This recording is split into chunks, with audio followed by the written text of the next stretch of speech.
Good morning, students. There are four different organisms shown here in the pictures. Have you seen this organism somewhere before? Either in a real life or on television.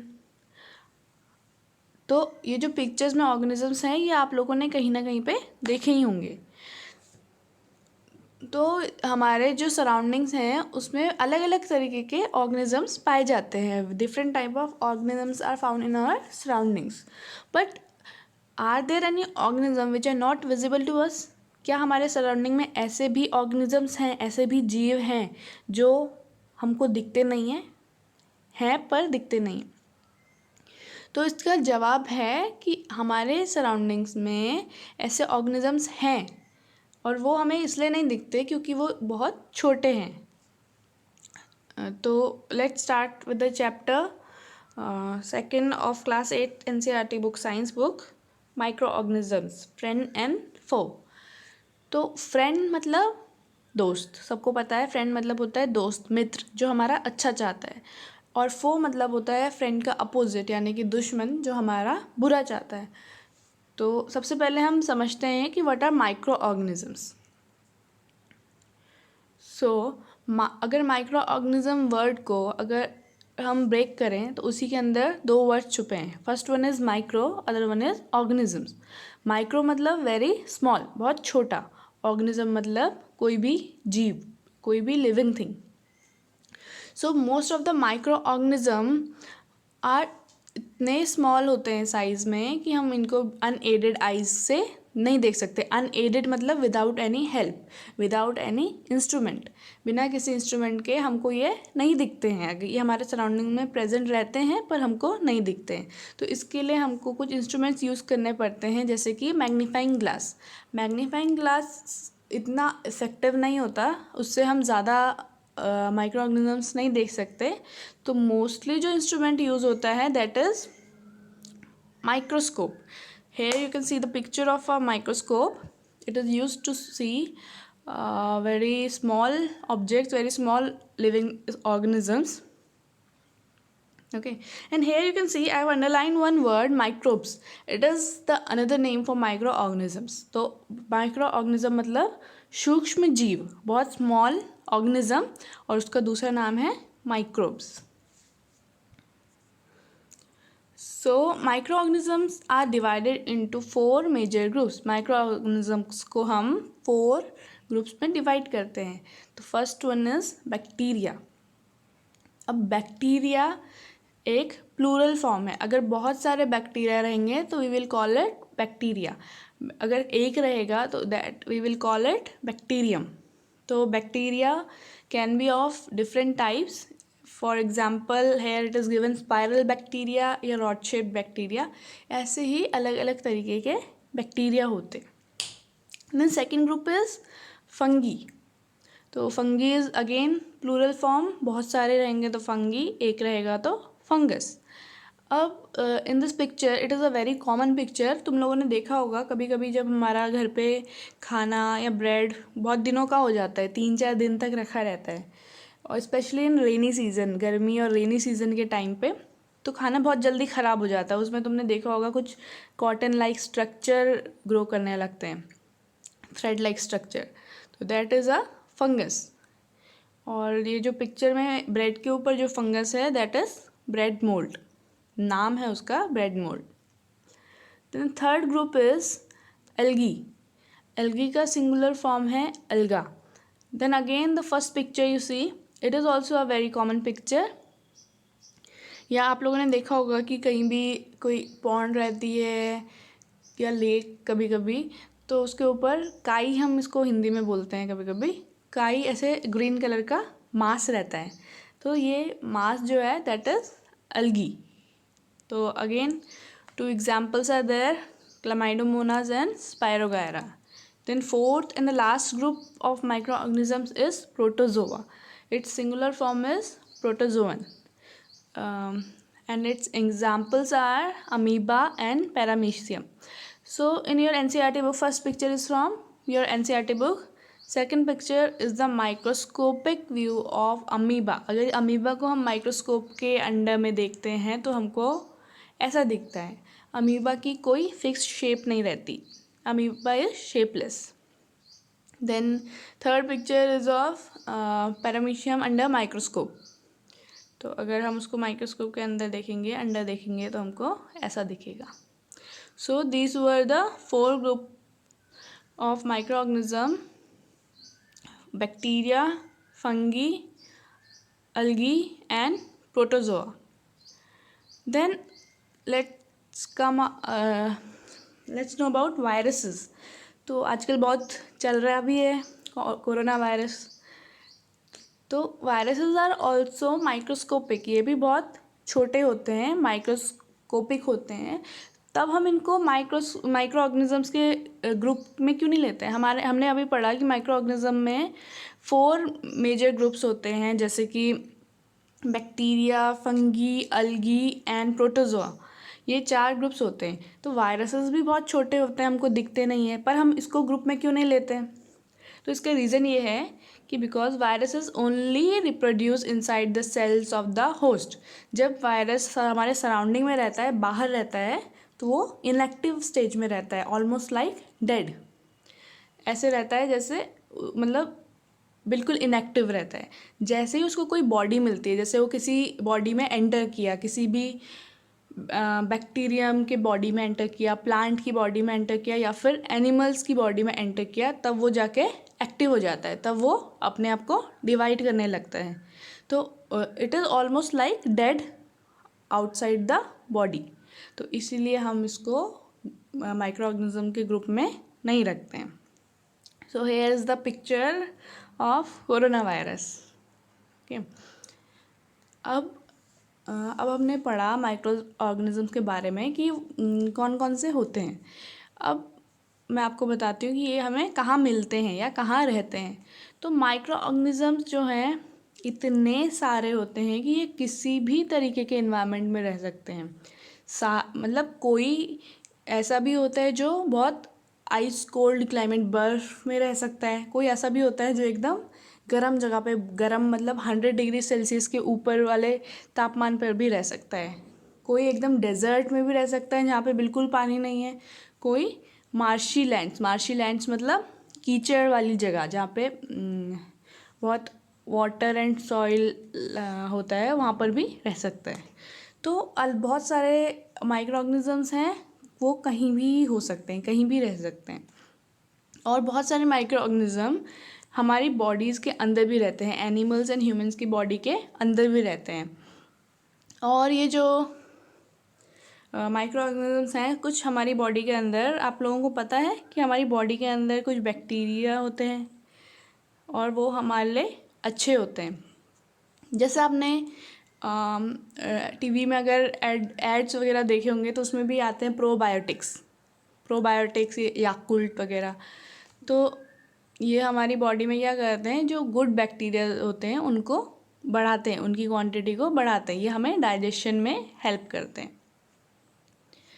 तो अब ये था micro organisms के बारे में। Now micro organisms can be beneficial in many ways and can be harmful also.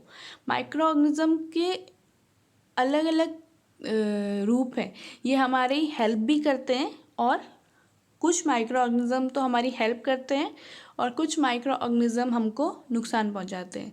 तो जो हमारी हेल्प करते हैं हम उनको एज अ फ्रेंड बोल सकते हैं, और जो हमें नुकसान पहुंचाते हैं हम उसको एज अ एनिमी या फिर फो बोल सकते हैं।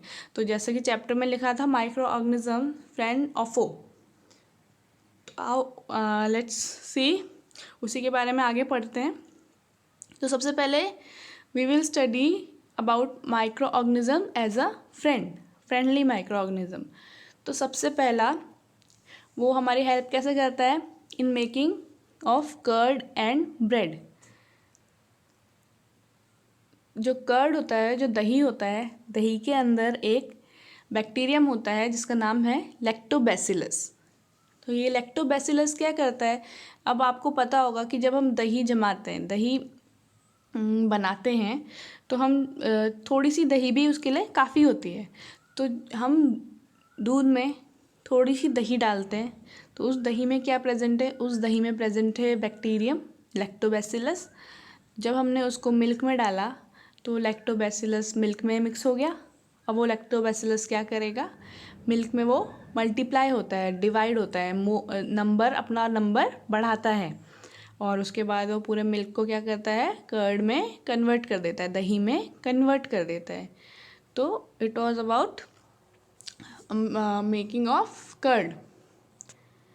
ऐसे ही ब्रेड बनाने के लिए हम एक फंगस का यूज़ करते हैं, उसका नाम है यीस्ट। ठीक है, yeast is use for making breads and other bakery products.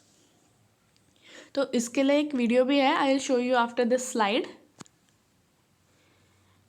Then second use of as a friendly microorganism is for alcohol production। जो अल्कोहल बनता है वो भी ईस्ट की हेल्प से बनता है और इसको हम कमर्शियली मतलब फॉर मनी पर्पस, मनी पैसे कमाते हैं हम इससे, है ना। तो east is commercially use for making alcohol and wine. तो इसके लिए क्या होता है, जो यीस्ट होता है, yeast is grown in natural sugars like wheat, barley. तो ये जो अल्कोहल और वाइन होती है ये आप लोगों को पता होगा किस चीज़ से बनती है। जो अल्कोहल होती है ग्रेन से बनती है, व्हीट से, बार्ले, राइस, इन सब से बनती है। वाइन फ्रूट जूसेस से बनती है। तो इन सब चीज़ों में क्या है, आपने 7th क्लास में पढ़ा होगा न्यूट्रिएंट्स के बारे में। 6th क्लास में कार्बोहाइड्रेट्स रहते हैं, शुगर्स रहते हैं इन सारी चीज़ों में, व्हीट में, बार्ले में, ग्रेन जितने भी होते हैं, मेज़, मक्का, राइस, गेहूँ, ज्वार, बाजरा, इन सब में क्या रहता है, शुगर्स रहते हैं अंदर, नेचुरल शुगर, फ्रूट में शुगर रहता है। तो यीस्ट जो होता है इस शुगर को अल्कोहल में कन्वर्ट करता है और जो ये प्रोसेस होता है इसको बोलते हैं हम फर्मेंटेशन। तो जहाँ भी जो भी माइक्रो ऑर्गेनिज्म शुगर को अल्कोहल में कन्वर्ट करते हैं that is called as fermentation. और ये किसने डिस्कवर किया था, ये एक साइंटिस्ट थे लुई पाश्चर करके, उन्होंने 1857 में फर्मेंटेशन डिस्कवर किया था। Okay, so now I will show you a video. See, this is a YouTube video। तो हमें कर्ड बनाने के लिए सबसे पहले हमने क्या किया, मिल्क लिया,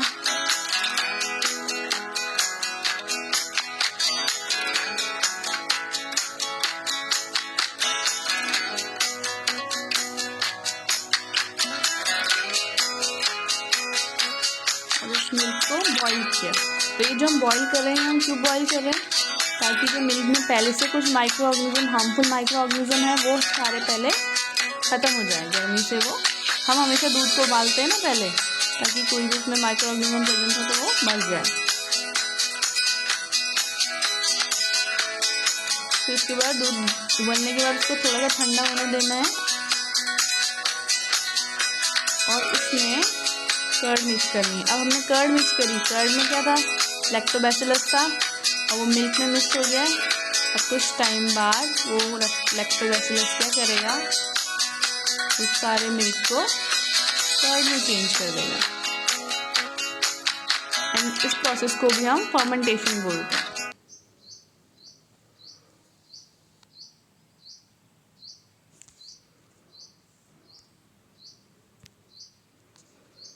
Now see the another video. It is also a YouTube video. The first step of making yeast bread.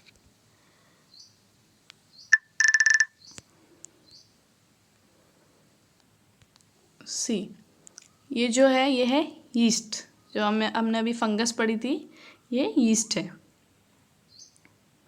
अब ये जो वीडियो है ये बताता है हमें कि हम यीस्ट से ब्रेड कैसे बनता है। अब इसके लिए हमें क्या चाहिए, सबसे पहले हमने यीस्ट लिया,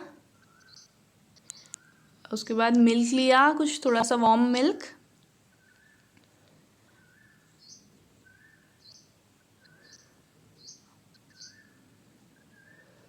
उस मिल्क में शुगर डाला क्योंकि हमें पता है कि शुगर चाहिए। उसके बाद हमने यीस्ट डाला, जैसे मिल्क में ऑलरेडी शुगर रहता है पर इसमें हमने बाहर से ऐड किया है।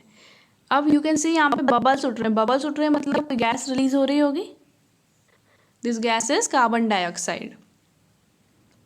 उसके बाद हमने उसमें थोड़ा सा मैदा डाला,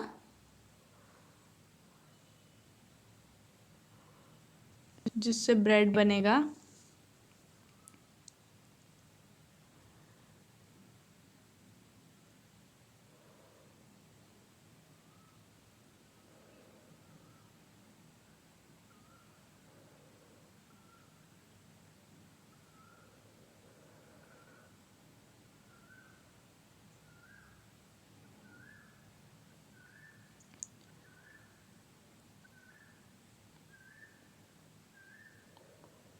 It is the dough for bread.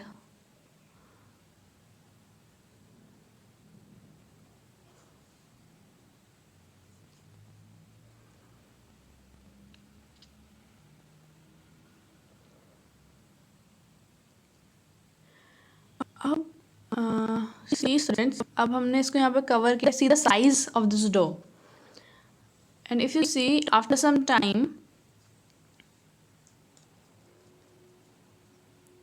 Can you see the size, वो कितना छोटा था और कितना बड़ा हो गया। And you can see some gas is there inside this dough, that gas is carbon dioxide. जब फर्मेंटेशन होता है, जब ब्रेड ईस्ट शुगर पे एक्ट करता है तो अल्कोहल के साथ साथ एक गैस भी बनाता है जिसको कार्बन डाइऑक्साइड बोलते हैं।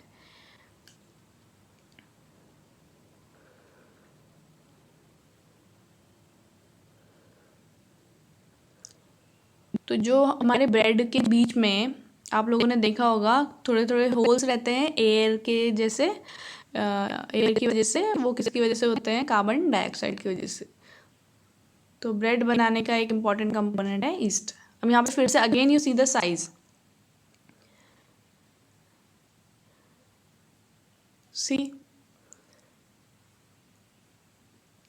तो अभी यहाँ पे अल्कोहल और कार्बन डाइऑक्साइड का फॉर्मेशन हुआ है।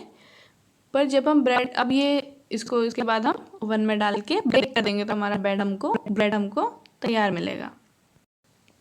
सो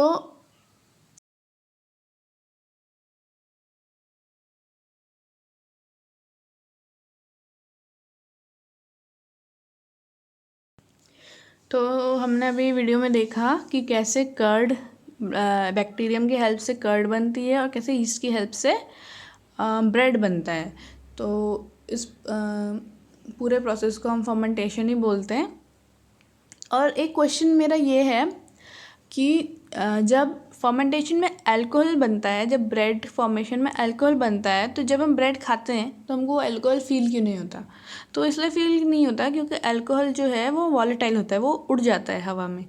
तो जब हम उसे बेक करते हैं तो अल्कोहल उससे, alcohol and carbon dioxide both वहाँ से निकल जाते हैं। तो बट ब्रेड बनाने के लिए ईस्ट का यूज़ मेनली यूज़ क्यों है, उसको जैसे आपने देखा था उसका साइज़ कैसे बढ़ रहा था, तो उसको उसका साइज़ बढ़ाने के लिए ईस्ट का यूज़ करते हैं। ऐसे ही कर्ड का यूज़ हम करते हैं कभी इडली बनाने के लिए, या फिर भटूरे बनाते हैं, छोले भटूरे वाला भटूरे, तो उसमें भी हम उसको यूज़ करते हैं, कर्ड को यूज़ करते हैं। तो इन सब का रीज़न यही है क्योंकि इनमें कुछ माइक्रो ऑर्गेनिजम्स प्रेजेंट रहते हैं, like lactobacillus is a bacterium, east is a fungus. तो ये सारे जो माइक्रो ऑर्गेनिजम्स हैं ये हमारे खाना बनाने में हेल्प करते हैं। तो सो दिस वाज अबाउट, ये तो हमारे अभी 2 यूजेस हुए हैं फ्रेंडली माइक्रो ऑर्गेनिजम्स के। अभी आगे हम और पढ़ेंगे, ठीक है। तो next time we will study more about it. For today only this much. Thank you students.